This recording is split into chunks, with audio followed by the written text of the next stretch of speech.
റിസിനു ശേഷം ഇതാ brain rot. Gen Z, Gen Alpha ജനറേഷന് സുപരിചിതമായ മറ്റൊരു ഇന്റർനെറ്റ് പ്രയോഗത്തെ ഈ വർഷത്തെ വാക്കായി തിരഞ്ഞെടുത്തിരിക്കുകയാണ് ഓക്സ്ഫോർഡ് സർവകലാശാല.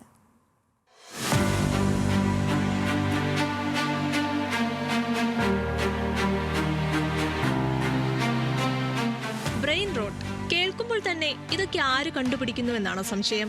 ജെൻ ആൽഫ, ജെൻസി പിള്ളേരുടെ പ്രിയപ്പെട്ട ഇന്റർനെറ്റ് പ്രയോഗങ്ങളിലൊന്നാണത്. അവരെക്കാൾ മുതിർന്ന തലമുറയിലുള്ള ബുദ്ധിജീവികൾ ഇപ്പോഴത്തെ തലമുറയുടെ നിലവാരം അളക്കുന്നത് പോലെയുള്ള ഒരളവുകോൽ. കൃത്യമായി അർത്ഥമൊക്കെ തിരിഞ്ഞുപോയാൽ തലച്ചോറിനെ ഒരു തരത്തിലും ഉത്തേജിപ്പിക്കാത്ത, നിലവാരമില്ലാത്ത ഇന്റർനെറ്റ് കണ്ടന്റുകളെയാണ് ബ്രെയിൻ റോട്ടുകൾ എന്ന് പറയുന്നത്. സമയം കളയാൻ ഇൻസ്റ്റഗ്രാം സ്ക്രോൾ ചെയ്യുന്ന ശീലമുണ്ടെങ്കിൽ നിങ്ങളുടെ തലച്ചോറ് നിരവധി ബ്രെയിൻ റോട്ടുകളിലൂടെ ഇതിനകം കടന്നുപോയിട്ടുണ്ടാകും. ചരിത്രമൊക്കെ ചികഞ്ഞു പോയാൽ ഇന്റർനെറ്റ് ഉണ്ടാകുന്നതിനും ഏറെക്കാലം മുൻപ് 1854 ഹെൻറി ഡേവിഡ് തോറോ, അമേരിക്കൻ എഴുത്തുകാരനാണ് ബ്രെയിൻ റോട്ട് എന്ന പദം ആദ്യമായി ഉപയോഗിക്കുന്നത്. അദ്ദേഹത്തിന്റെ വാൾഡൻ എന്ന പുസ്തകത്തിൽ ഇംഗ്ലണ്ടിനോടുള്ള ഒരു ചോദ്യമായിട്ടാണത് കാണുന്നത്. ഉരുളക്കിഴങ്ങ് ചീഞ്ഞു പോകുന്നതിൽ ആശങ്കപ്പെടുന്നവർക്ക് തലച്ചോറിനെ കുറിച്ച് അതേ ആശങ്കയുണ്ടോ എന്നായിരുന്നു ബൗദ്ധിക നിലവാരത്തെ പരാമർശിച്ചുകൊണ്ടുള്ള ചോദ്യം.